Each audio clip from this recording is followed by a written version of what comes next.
Have you told your friends that you see ghosts? Oh, absolutely not. Gina Rodriguez returns in Not Dead Yet. I'm back, baby! Who is up? Oh, she's the obituary writer. And Brad Garrett joins the brilliant ensemble cast. Titan, Maverick, Titan of all Mavericks. These are all words used to describe me. Not Dead Yet. Season premiere. Tonight, 8:30, 7:30 Central on ABC. And stream on Hulu.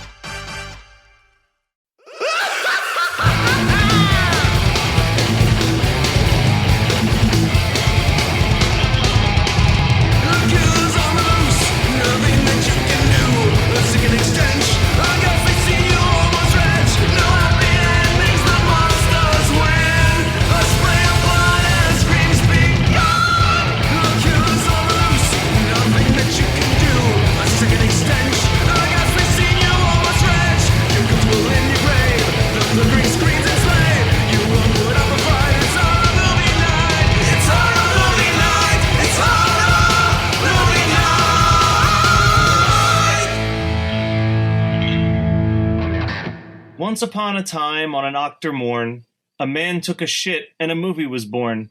I'd hazard a guess that the man was quite horny when he wrote Halloween 3 on that morning so stormy. A fantasy film of a drunken old prick with a girl half his age on the end of his dick. So come one, come all for a wonderful fright. It's about to begin horror movie night. God, that's amazing. I don't know what an October morn is. October morn. But I had a deleted line from that because I had already made a joke about dicks once in it, and I didn't want to double down. Do you guys want to hear what the deleted line is, though? Sure, you're going to double down on the dick, though? Yep. A movie about a group of pagan witches who all have a dick up inside of their britches. Oh, man. It's so it's dumb. like when the B-side Right. should have been the A-side. So this one was pulled from Adam's list of movie suggestions. So let's take a couple seconds to let Adam explain why he picked Halloween 3, Season of the Witch. But before he says that, let's just be real. All three of us at one point or another has considered picking this movie because it is probably the most unfairly hated Halloween film. Yeah, this is really an easy answer. I ran out of ideas. Actually, Matt, cut that into a sound clip, and you can just use that for the next 6 months. Sometimes it's a movie I whacked it to when I was little. Sometimes it's a movie you vaguely remember seeing the trailer of once. Sometimes my brother went to a birthday party and told me about a movie. That one was Hollow Man. So way more rapey than this film. Actually, this is one of the shining moments when we don't have a movie filled with rape. I feel like we got through most of October rape-free. Man, if we could only have every month be that good. Yeah.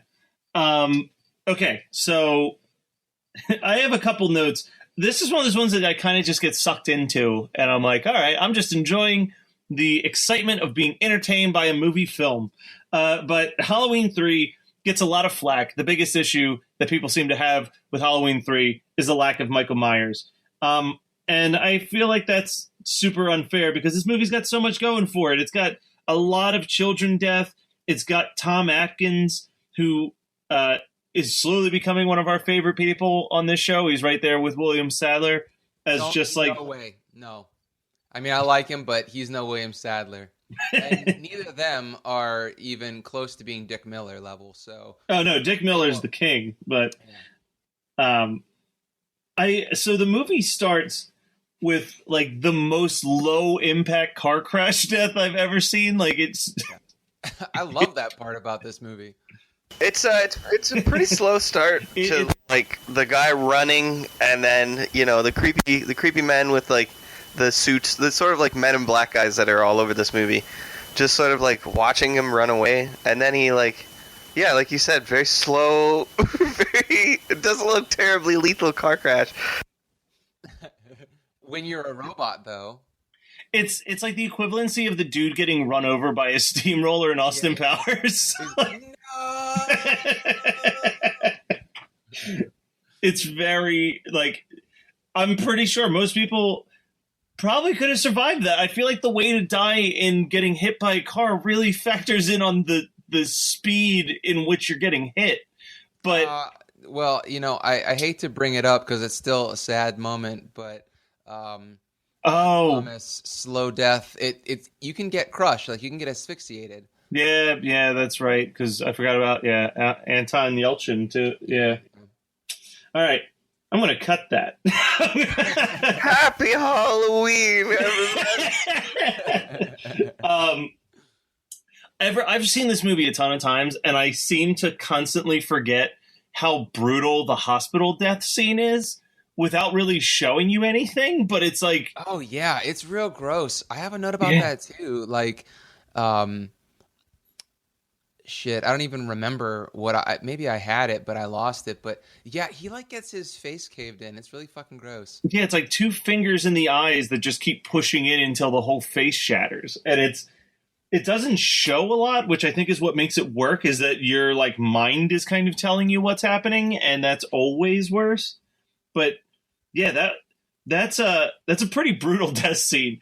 And then that guy's daughter shows up, and she wastes no time just banging Tom Adkins. Well, that's from the little poem I wrote. That's why I'm saying this is a really, very much so a fantasy film for Mr. Carpenter here, because it's like this old drunk doctor man who has no right pulling the amount of poon that he does in this movie is just getting it left, right, and center, man. There's actually a great line that he says, and is like, oh shit. Man, I haven't even like. Well, the best part is like that he's like a shitty absent father, just like every man in the '80s apparently, and he's like, he comes home to see his kids, and this is early on, and his wife or estranged wife or ex-wife, whatever the fuck she is, she just starts just ripping into him. She's like. Because he brings them these not Silver Shamrock Halloween masks, and she's like, "Yeah, nice try, you piece of shit. No wonder we're fucking separated. You're married to your job." I mean, it's like the Monster Squad, but at 100 miles per hour. It's unnecessary. So here's the thing, because I wrote this down. Like, can you imagine a more boring Halloween than one in which every child in America is wearing one of the same 3 masks? Yeah, I think that is supposed to be some sort of reference to rampant consumerism, but it just doesn't really. I don't know. I'd like to harken back to October of, I think it was either 2008 or 2009, where 98% of the populace was dressed as Heath Ledger's Joker from The Dark Knight. Yeah, and it was the most boring Halloween. Variety is the spice of life when it comes to Halloween costumes. FYI, everybody. Yes. We're getting this out just in time for you to change your Halloween costume. So, like if you're sitting there and you're thinking that you're being really, really creative with your super topical It costume that you're going to wear this year. Listen, if you're going to do It, you need to go all out. Like, there is just no way to half-ass that costume because it's... Half your face should be just teeth with a giant built-on fictional half of your head on the back of you. Put 3 flashlights at the back of your throat so that every time you speak... people can get sucked in your deadlights. Honestly, that's the only way you're going to get laid dressed up as Pennywise is if you put people in the deadlights. So we get as the show is. Wait. I'm sorry. We got so out of off on a tangent there. But there's the part when what's his face? They're sitting in this hotel room and he's like, I can sleep on the floor, and she's like, is that what you want? Or something like, do you not find me attractive? He's like, that's a really fucking stupid question. There's a scene. So I'm going to jump ahead for a couple seconds, and then we're going to jump back to this scene later because there's a scene that needs to be discussed in which a woman's face gets like just blown off by a laser blast. That I love that part. like there's a lot of things to talk about there, but it's important to remember in this scene that Tom Adkins and this girl's entire point of being in this town is to investigate why her father's dead.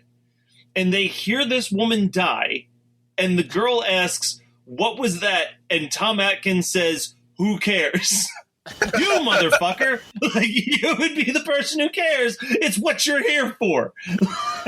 No, he's here to get drunk and smash pussy, and he's all in alcohol.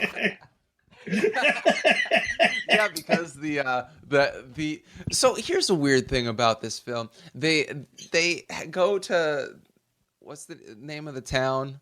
Don't Caresville?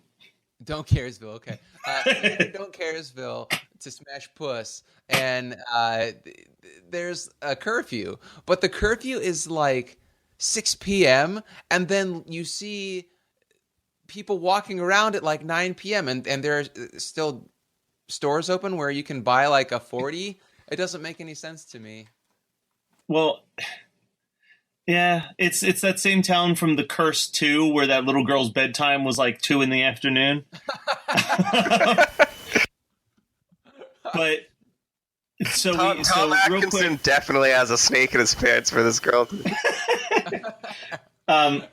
there's some nice head trauma that happens in this movie where, you know, here at Horror Movie Night we love a good decapitation. It's like every death is head trauma. It's all little kids' heads melting and fucking ladies getting exploded with lasers and shit. It's dope. But I'm referring specifically to the 2 hands on a dude's head and just ripping it straight off like it's nobody's business. Well, so we haven't had a movie with this much head trauma in a long time, and I'm not gonna lie to you guys. I think that's one of this movie's selling points because it's not a great film. Like it's very entertaining. It's not like I ignore the fact that it's John Carpenter because he's so hit or miss, and we'll talk about that in a couple weeks. But the best part about this film is that it feels like it's Halloween. Like it feels like the experience of being a kid on Halloween, at least for me. And I'm not that old that I would have been old enough to have a Silver Shamrock mask in like 83 when this movie came out. I think it was 83. But, you know, like beyond how it feels like Halloween, okay, so let's count it up. One guy gets his face caved in, so that counts as head trauma. A woman gets her face melted. Also, that is still really gross. I mean, it's a great effect. Yeah, and I do want to talk about that in just a minute. Because they have like a prosthetic tongue or something that's just like... Yeah. It's fucking crazy. But then we've got a robot head decapitation, right? And then 2 robot head decapitations, because there's the one at the end. And then random kids having their heads melt. I mean, it's up there with waxwork as far as head trauma goes. Yeah, and it's important to note this is produced and I believe written by John Carpenter, but not directed. It was directed by Tommy Lee Wallace, who really only did a handful of other films. He did Fright Night Part 2, and he did the It miniseries. Oh, well, topical as fuck right there. Yeah. And that's really, like, it's a lot of TV in his credits, not too many movies. This was his first ever film, which, all things considered, not a bad first ever movie, but definitely not a great first ever movie either. It's just unfairly maligned because of the whole Halloween thing, and because it's kind of a shitty movie a little bit. It's a fun movie, not necessarily a good movie. Yeah, it's a selling point, that it's kind of cheesy. It's a good group watch. I mean, I watch it alone, obviously, because I watch movies alone for horror movie night. But I think just in general that you're right that a lot of people dislike this movie because it didn't have Michael Myers in it. And I'm going to be honest with you that I also felt that way when I first saw it in junior high or high school. But it stands on its own as like an entertaining Halloween film, not necessarily the Halloween series. But I could have totally gotten down with every year in the 80s a new Halloween coming out and having it not be Michael Myers, because that was the original plan. Yeah. I don't know. That kind of would have been fun to go to that universe where, Berenstain Bears isn't a thing, and a Halloween franchise every year from 1983 until 1993. So I do want to talk for a real quick second about one other thing with the woman getting her face blasted, which is like... Wait, which one? The young one or the old one? The old one. She finds this like metal medallion, and I don't want to say that any of the deaths were justified, but like this woman's just like fucking just a junior electrician here, just like broken and prodding at an electrical thing with a hairpin, not expecting something terrible to possibly happen. Like, she could have survived. She could have lived to see the end of this movie if she just did, like, I don't know. You ever find some piece of random metal, like, looks like clearly an electronic thing, and just are like, I'm going to grab a nail and just start fucking with it and see what happens. Yeah. Okay, so let's give Tommy Lee Wallace, like, that's the director's name, right? Yeah. Let's give him a little bit of leeway here, because 100% the shortcomings of this film are in the writing, and that's John Carpenter. Like, that's it was him and John Carpenter together on this one. But like, John Carpenter wrote it like, oh, let's have her have the Silver Shamrock tab fall off of this one that she has, and let her dick around with it until it melts her face off. I mean, I don't want the version of Halloween 3 where we don't get to see her get a laser blast to the face and then be like a charred face corpse. But really, writing wise, it's garbage. This whole movie, I have pretty much all of my notes are just my problems with the exposition and explanation for why stuff happens like it does. So first of all, we have this this town in California, I guess, where it's predominantly Irish. Like, Cochran is this Irish immigrant who has this like gung-ho business that he's been working on for, like, let's just say 10 years. Let's say they've been planning this for 10 years, which is cool. I like it. But they say, so the writing is so garbage in that they say that it's predominantly Irish, and yet they're bringing standing stones from fucking Stonehenge. You know where Stonehenge is? It's not in Ireland. It's in England. And then Cochran has a British accent. He needs to have an Irish accent if you're going to... I mean, it's just the stupidest thing. Why Ireland? Why not just England? Like, is it because Celts were like the Gaelic, Celtic, Germanic tribes were more based in like Ireland than England? I don't know. It's just... Stonehenge is in England. Just fucking have him. Well, because old Johnny Carpet here has two ideas in his head as to what makes Irish people, and it's shamrocks and apparently Stonehenge, and he never bothered to fucking figure out if one of those actually had nothing to fucking do with Ireland or not. But like, so couldn't we, like, just logically, and I know that this is just a stupid thought experiment because this movie is older than, well, it's older than you, Adam. So couldn't we just have had them fib that Silver Shamrock is English? Like, don't shamrocks grow in fucking England? I don't know. The writing in this really is the largest issue that you're ever going to have with it. And I watched this video the other day, and it was all about the guys from South Park, like Matt and Trey, and their writing style. And they always said, like, your story wants to have like a couple of beats to it, right? And if in between those beats the words "and then" fit in there, then your writing is shit, and you need to rewrite it. you want to have a lot of buts and a lot of therefores. Like, this happens, and so therefore this person has this reaction and does this. But this is an issue and blah, blah, blah, blah, blah, right? But if it's just the lady gets a pin from Silver Shamrock and then she decides to pick at it, and then they go to this town, and then there's pagan witches, like, your writing's garbage, and you should stop and think about what you're fucking doing. I love it. That's one of the most profound things that we'll ever talk about on Horror Movie Night, and it's not even our idea. So there's one other death that needs to be talked about. It's probably the death that most people remember, because I'm pretty sure all of the photos on the back of the VHS tape were just screenshots from the same death. But it's the death of the little boy in the pumpkin mask, when snakes and bugs just explode out of his face as he listens to the London Bridges song. Yeah. I love that we actually get to see a pretty grotesque and gooey, violent, like, child death in this. You know, like, they didn't shy away from it, which is cool, because, like, the central tenet of this is that this warlock, Cochrane, has spent his life and fortune basically building a reputation so that he will have the most popular Halloween masks, and then they'll kill every child in America. Awesome.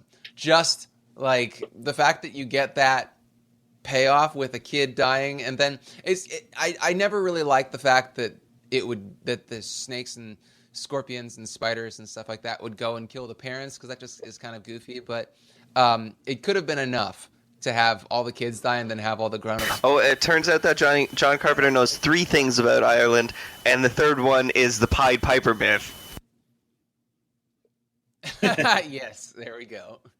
But really, I mean, the problem with this movie that I have, beyond, you know, the obvious screenplay issues, is that there's also, as much as there's moments that are really fun, there's, like, long drawn out periods where I'm just kind of staring at the clock waiting for us to get to the end of the movie, and a lot of that happens shortly after that child death, because it's pretty much just all the expositions afterwards. That's right. It's just it's just in-depth investigation conversations for the next 20 minutes. I don't really have that much more to say about this. Do you guys have anything else to add? But did John Carpenter have an alcohol problem in the 80s? Because this movie feels like a desperate cry for help.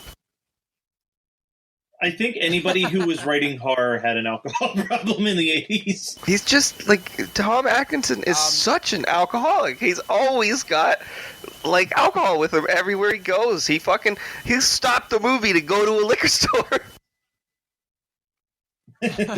Well, so, and he's a doctor, right? Yeah, he is a doctor, yeah.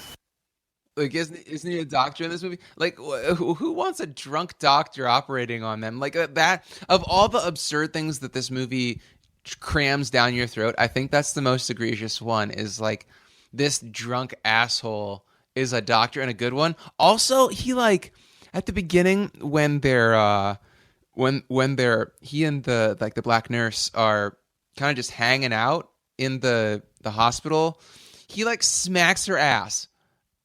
Like, that is, you would go to jail. He grabs the nurse's ass, and then she's like, I'm more woman than you could handle, or something like that. And I'm like, okay, listen, I get the sassy, like, strong black woman reference you're trying to make here, but it just has not aged well. I think this was a trope at one time. The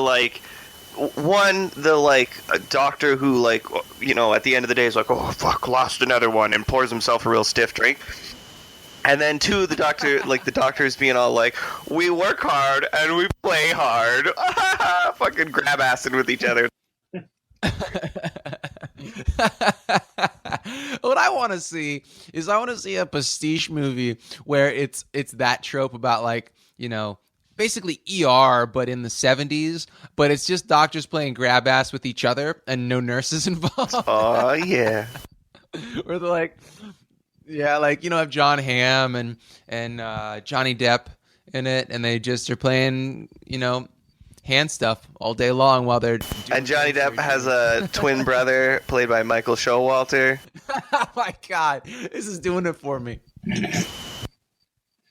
Okay, so there a couple of things that I wanted to mention about this. I love the intro to this movie, and the synth music is great. It's a great. I mean, John Carpenter had to have written it, and if he didn't write it, then whoever did basically copped the Halloween 1 and 2 soundtracks hard. But it's real cool and synthy, and I forget that this has a good synthwave-esque soundtrack to it, so it's good stuff. But two other things. The robot man in black, the first one, was he? I mean, and this might be stretching it, but he looks a lot like one of the morticians in Phantasm 2. The one that gets I think it was the gold orb that goes through his back and then up through his chest and gets stuck in his throat. Yeah, I don't think If you're looking to me for answers, you're on your own, because if you remember correctly, I was on a whole lot of Sudafed when I watched that movie.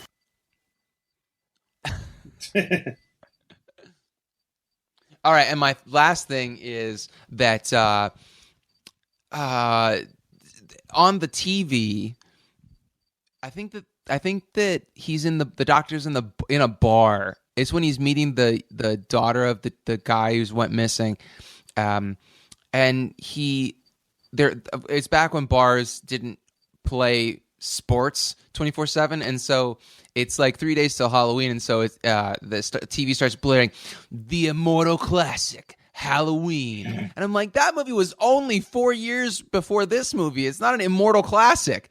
That's like somebody saying, I don't know, like, shit, It Follows, the immortal classic. Tons of assholes are saying that, though. 2018. Yeah, no, I was gonna say a lot of people are saying that. I would be okay. It's one thing for some asshole on the internet to say it. It's another thing for the fucking guy who to put it in his next movie. Yeah, that's a real dick move, John Carpenter. I don't disagree. The only thing I could think of was, like, I guess there wasn't, because when you think about it, there wasn't a ton of horror movies that actually took place on Halloween before Halloween, which is ridiculous. Yeah. Hey guys, it's Tony from the Underappreciated Movie Podcast. Me and my three friends, Carly, John, and Elaine, pick movies we think deserve a second chance. My genre is horror, so give us a listen. Underappreciated Movie Podcast on iTunes, SoundCloud, Stitcher, or wherever podcasts are found. All right, so what did you guys watch this? I'll go first. So I didn't mean to dovetail it so well, but I watched The Autopsy of Jane Doe, which after I'd been saving it until we got closer to the Halloween season so that I could appreciate it, because Matt, you had said that it was a really good modern movie, and I liked it a lot. If anybody hasn't seen it and doesn't want the twist or like the answer to the question that's posed at the beginning of it, just tap that skip button for like 20 minutes, for a couple seconds. Yeah, like 30 seconds max. But I really liked. I love witch movies. So when the whole thing is that she's a witch is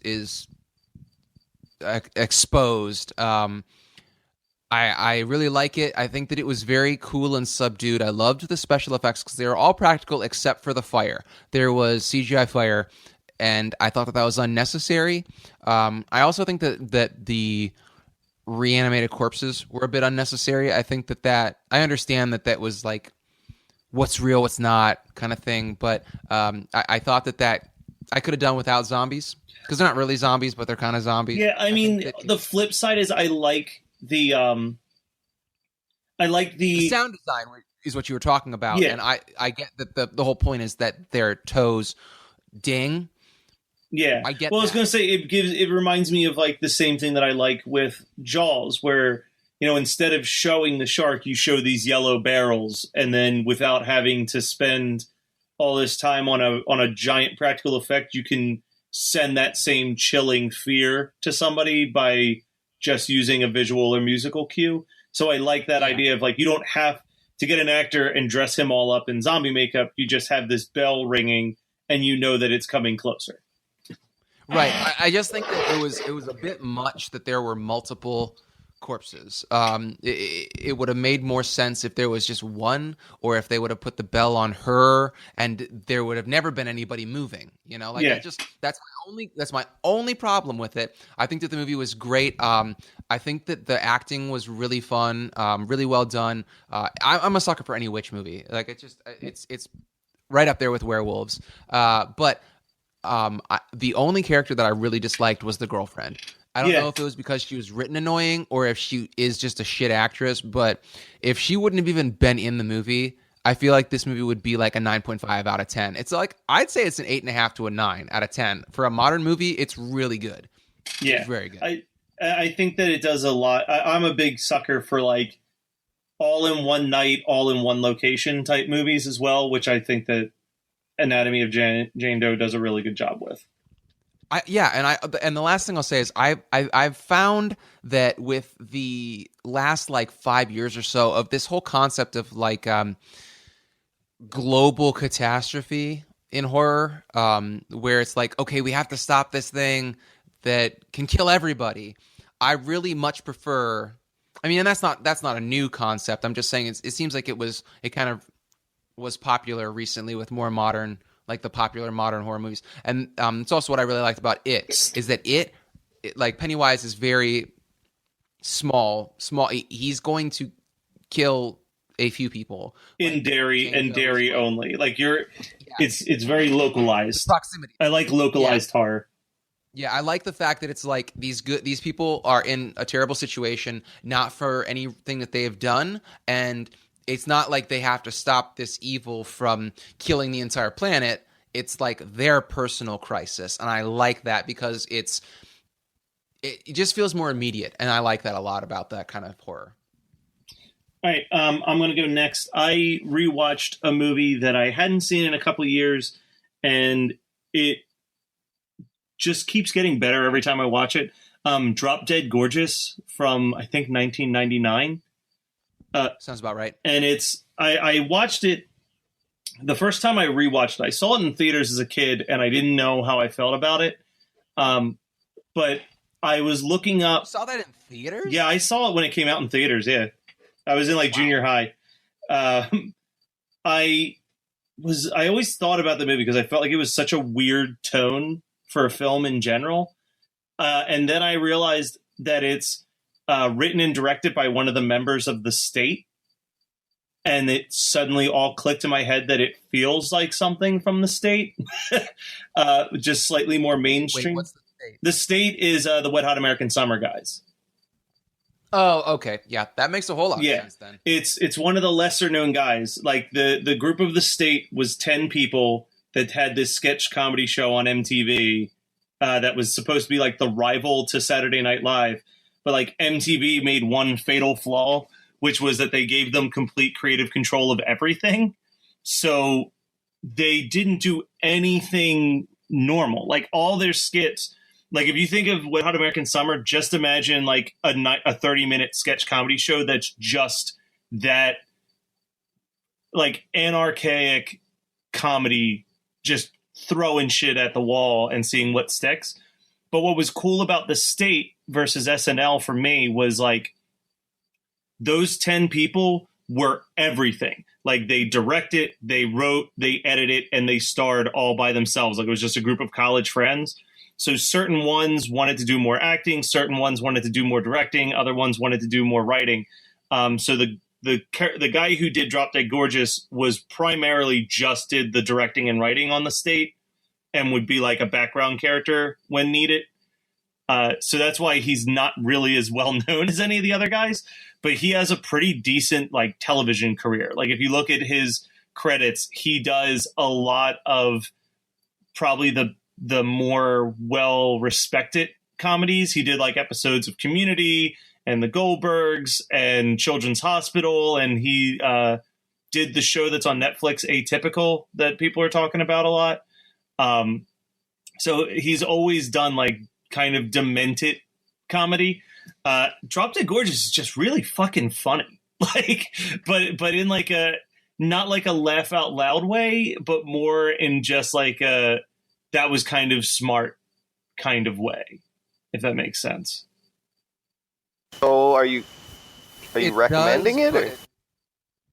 Oh yeah, very much so. If you've never seen Drop Dead Gorgeous, you should absolutely watch it. Quick synopsis of it is about a beauty pageant where all of the competitors keep dying from strange things. And it's a mockumentary, so it's a documentary crew following the girls in this pageant. And there's a lot of big names in it for such a bizarre, dark comedy, like Kirstie Alley. It was one of Kirsten Dunst's first movies. It's Amy Adams' first movie. Brittany Murphy's in it, and Denise Richards, and then a bunch of other like up and coming, like small comics. Thomas Lennon is the head of the documentary crew and stuff like that. But yeah, it's just fun in like a really weird, wacky comedy kind of way. And the deaths are really gross and brutal, like especially for a PG-13 movie. Like they don't shy away from really showing you some gross shit when people die. And that's all I've got. Adam, take us home with whatever trashy television you've been watching.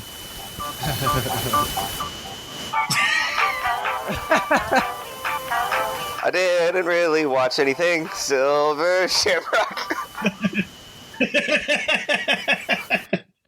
Well, that was Halloween 3 Season of the Witch from 1982 is picked by Adam.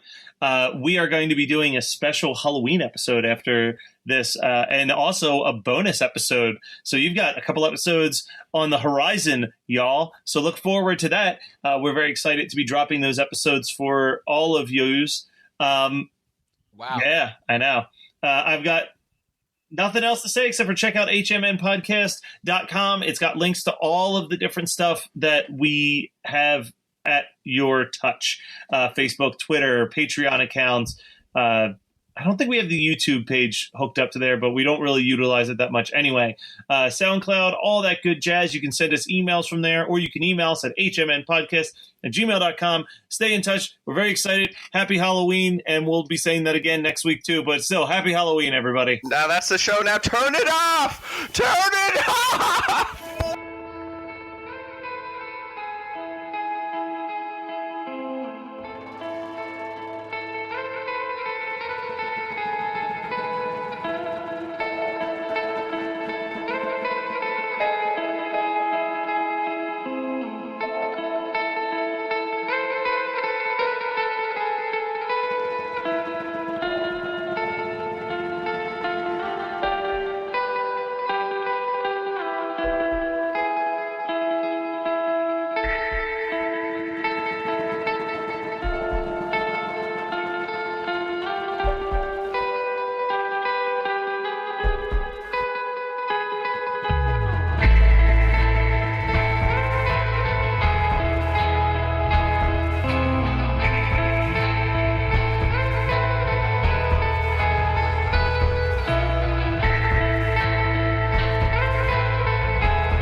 You're listening to the Geekscape Network.